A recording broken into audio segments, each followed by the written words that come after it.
the US has no plan B. It has only plan A, and plan A consists of world domination, which it is increasingly out of its grasp. For me, that word is definitely Gaza and Palestine. I think that while it did not change the trajectory on which the world was going, it has vastly accelerated the progress of the world on a certain trajectory. What trajectory was it?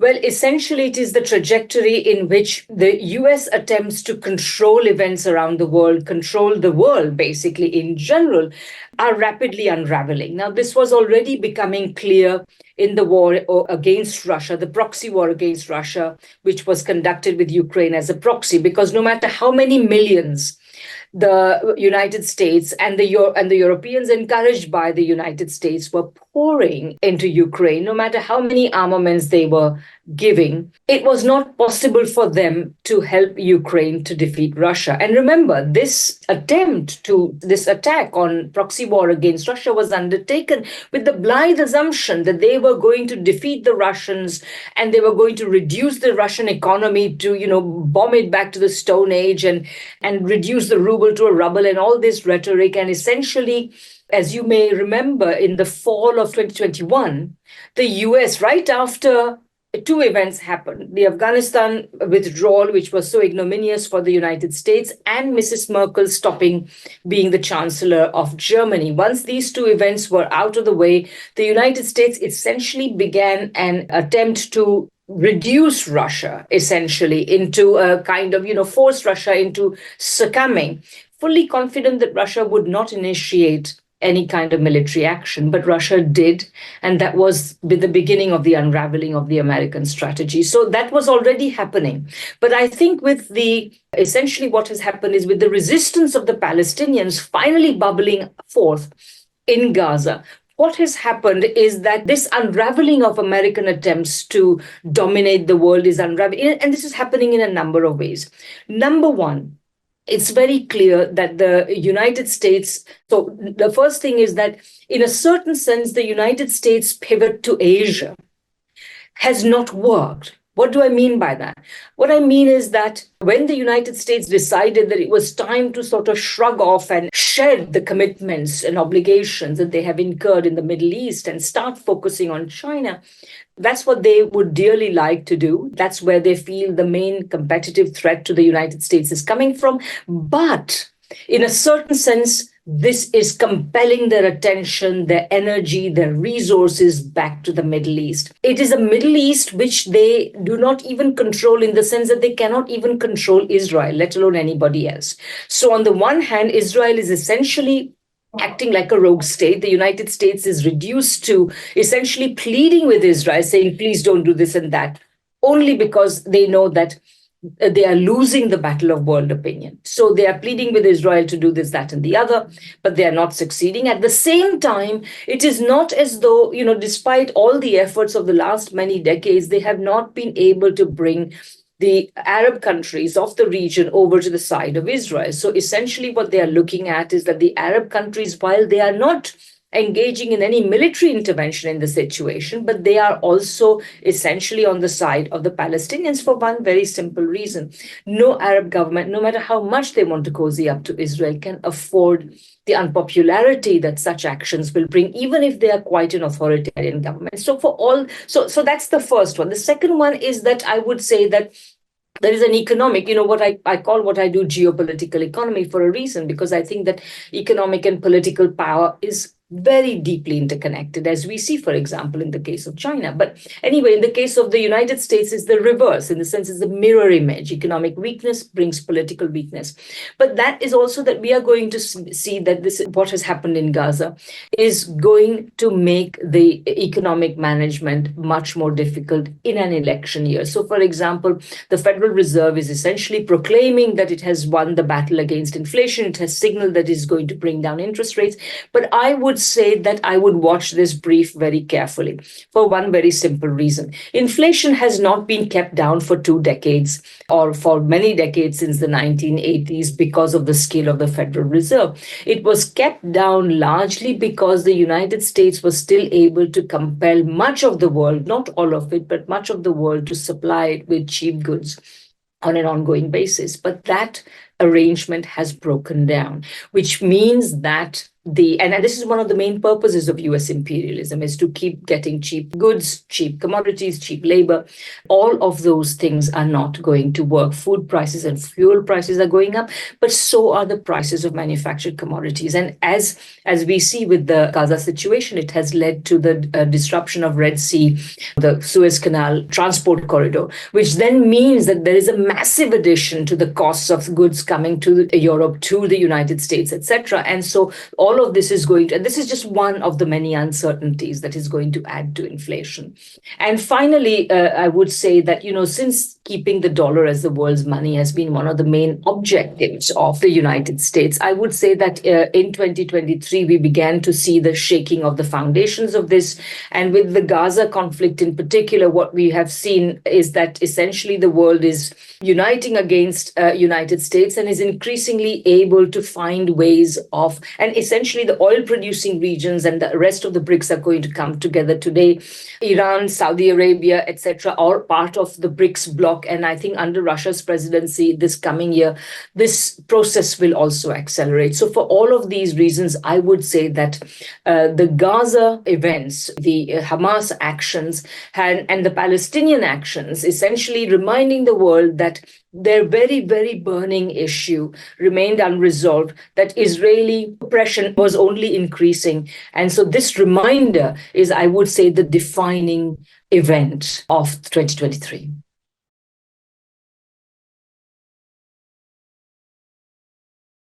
I'm not a betting person, so I would say that both are possibilities. So I would say that the gradual unraveling is already occurring. So US dollar's role as a major reserve currency is declining. More and more transactions are now taking place outside the dollar system. But I would say that there are 2 or 3 fronts on which I would watch. Number one is, this whole question of inflation is directly relevant to the dollar system because it puts the US Federal Reserve in a bind. So on the one hand, the Federal Reserve has had for the last couple of decades a regime of easy monetary policy, and that has meant that essentially all these financial structures have been constructed on the basis of that regime.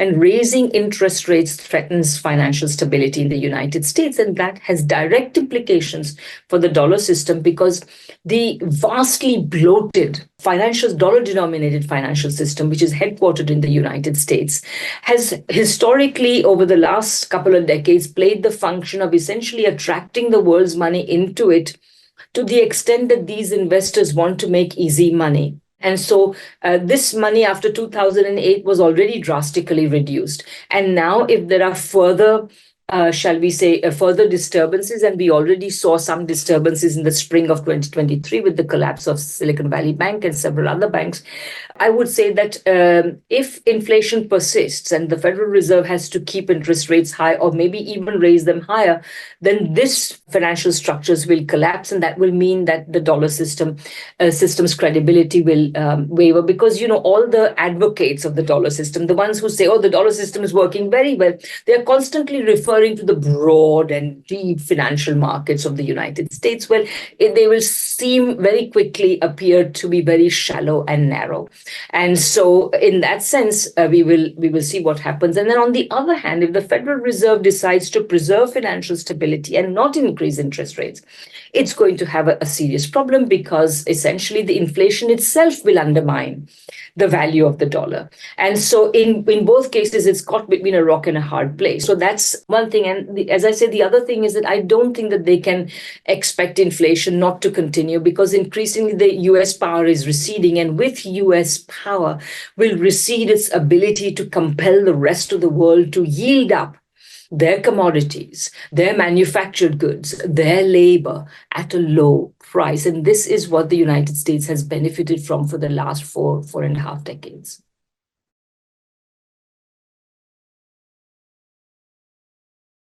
The most profound reason why this has happened is because the United States and Western elites in general are living in the past. They think that their relative power compared to the rest of the world continues to be as great as it once was, but this is no longer true. So it's like somebody who thinks they have got a very powerful, weapon in their hands, but all they have is a water pistol. Because you see this, so having made that analogy, let me get down to the concrete reasons. First of all, the imposition of sanctions themselves has been very patchy. What do I mean by that?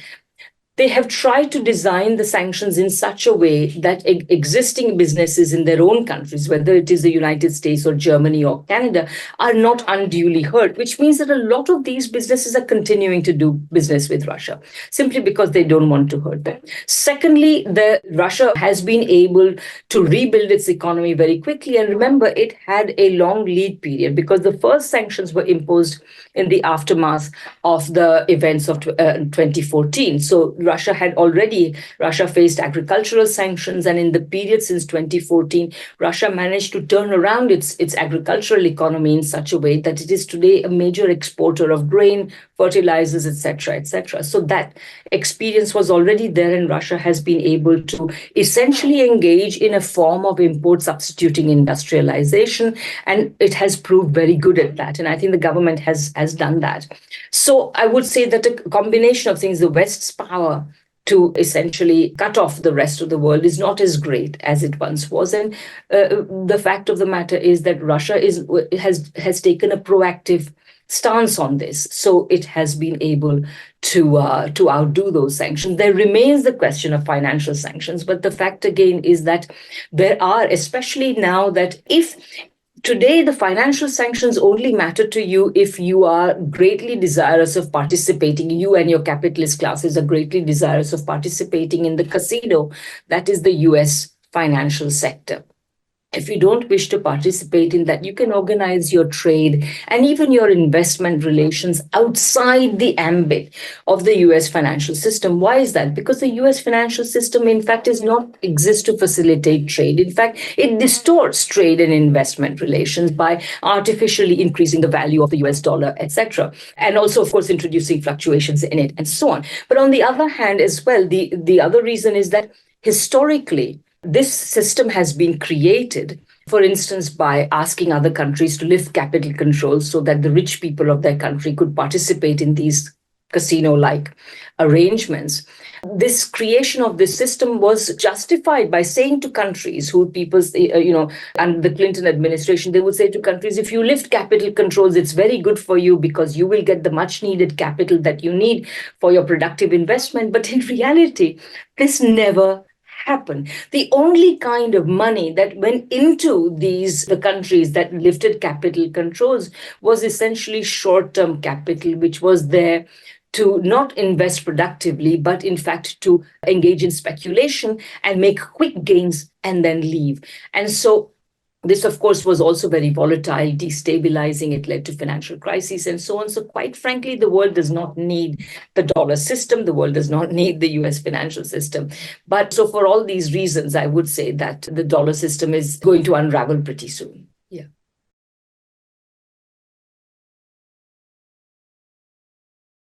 I would say that there was the China celebrating decade of the Belt and Road Initiative and its success. I think that was an important thing. I think events in Latin America, particularly vis-a-vis the US being forced to soften its position vis-a-vis Venezuela, was another very important thing. I think that the BRICS, the admission of 5 new countries into the BRICS. And now, speaking of Venezuela, the possibility that in 2024, under the Russian presidency, new countries, including countries like Venezuela, would be admitted to the BRICS. I think all of these will be very momentous developments. I would also say that other developments that are important is the sharpening of the confrontation between the United States and China. Although we have seen certain developments taking place, top-level US officials going to China, and even President Xi and President Biden having a meeting. But as you know, very quickly after the meeting, the whole thing has unraveled. So it is not at all very clear. So the United States is kind of essentially leaving pots boiling on many different elements, in the sense that its problematic relationship with China is far from resolved. Remember, 2022 ended with the promise of better relations because President Xi and President Biden met on the sidelines of that meeting in Indonesia. I forget which one it was. I think it was a G20 meeting. Mm-hmm. And then everybody expected that there would be good relations, but then the United States went hysterical over the spy balloon and everything else happened and so on.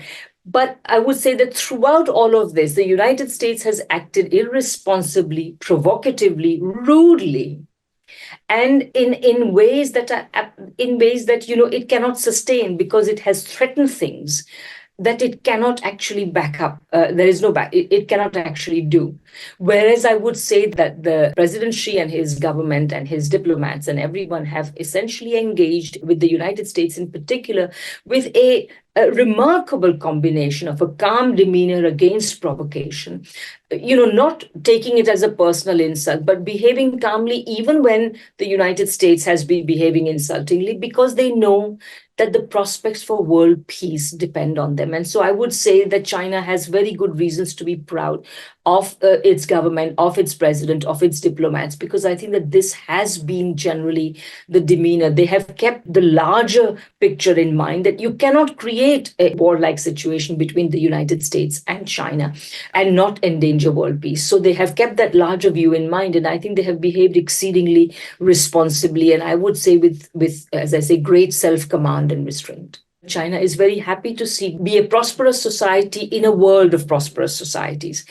The United States is the opposite. It has, on the one hand, organized its internal economy so badly that actually it cannot beat China. China is going to beat it unless there is a 180-degree turn in US economic policy, but we don't see any prospect of that. At the same time, therefore, because it cannot actually quietly look after itself and, compete with China, it is trying to thwart China. And so this is what we see. And also it is doing so increasingly. So in its attempts, what will happen inevitably is that if it does manage to provoke a confrontation, it is not going to necessarily win that confrontation. It is not going to necessarily successfully thwart China. It may, of course, set China back a year or two, but at the end of the day, it does not have the ability to win wars, even against countries like Afghanistan or Iraq or Libya. Or how is it going to cope against a powerful country like China? It is just nonsense. But unfortunately, like I often say, the US has no plan B. It has only plan A, and plan A consists of world domination, which it is increasingly out of its grasp. But because there is no sensible voice saying, you know what, folks, we don't need this.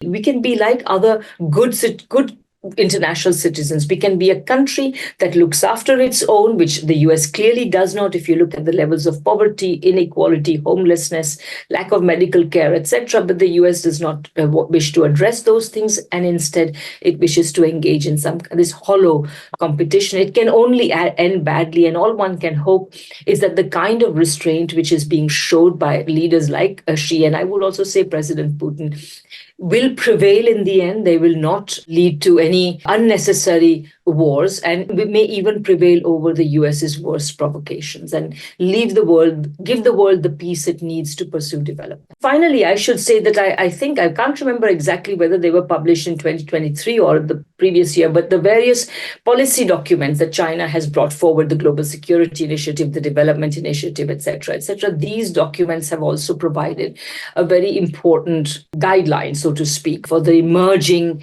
definitely emerging multipolar world order, because that's the flip side of the unraveling of US power, is that the world order is creating greater space for countries to choose development and to develop their own countries.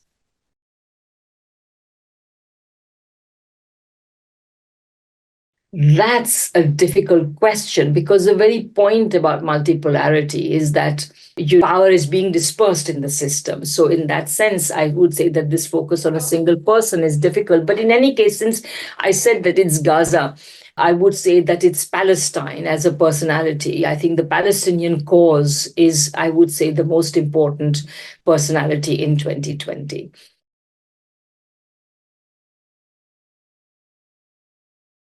2024 is going to be really a pivot point, because think about it. The United States, the United Kingdom, India, and several other countries that are, essentially part of the US alliance. They're all going to the polls. And this is where you're going to see the domestic forces adding to the possibility of destabilization of the US system. Because the fact is that all the US's actions, whether it is the proxy war against Russia or whether it is the support, the unstinting support for Israel, these are deeply unpopular among the American public. Even very significant numbers of Jewish Americans have taken to the streets and are demonstrating that they do not want this unconditional support for the Netanyahu regime.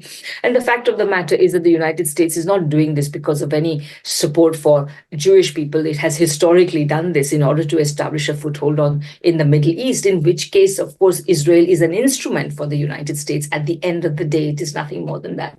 But anyway, so to me, so that's one thing. Again, in the UK, I mean, it looks as though there will be an election, and I think the election will be quite divisive. Everybody thinks that Keir Starmer is going to win. And of course, if he wins, then the UK's support for the United States will not decrease.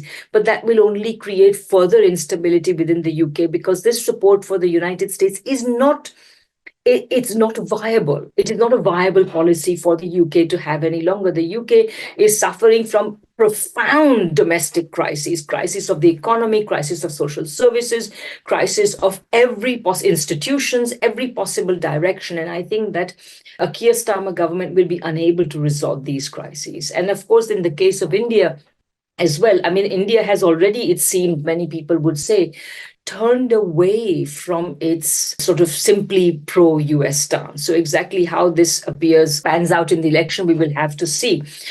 So in all of these ways, I think that domestic concerns and the ordinary popular concerns will essentially make it very difficult for existing powers to win convincingly.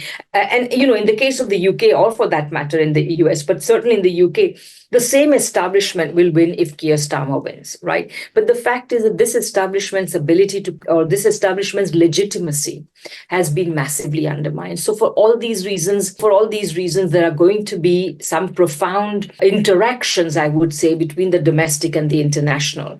And we are going to have to observe again what happens here.